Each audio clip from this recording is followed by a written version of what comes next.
सनातन गोस्वामी मथुरा में यमुना जी के तट पर बैठ के भजन करते थे। एक मैया के यहां भिक्षा लेने जाते थे। उसी मैया के यहां त्रिभंग ललित ठाकुर जी विराज रहे थे, वही मदन मोहन जी थे। सनातन गोस्वामी जब भिक्षा लेने जाते तो किवाड़ खोल के मैया जब देने आते सामने ठाकुर जी का दर्शन होता।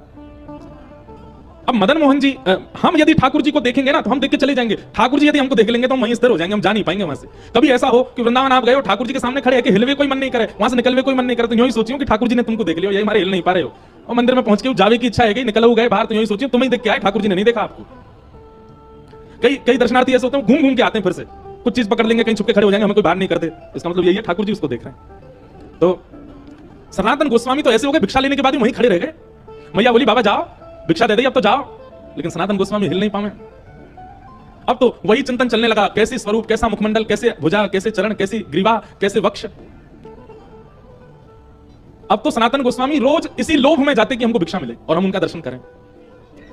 देखते देखते एक दिन सनातन गोस्वामी बोले जय जय, जब इतना प्रेम कर ही रहे हो हमसे तो फिर आ जाओ हमारे पास। और उसी रात्रि में श्री मदन मोहन जी, वो जो मैया सेवा करती थी, उनके स्वप्न में गए और स्वप्न में जाके बोले मैया कल जब बाबा भिक्षा लेवे आवे, सुबह को भिक्षा के रूप में मुझे प्रदान कर दी।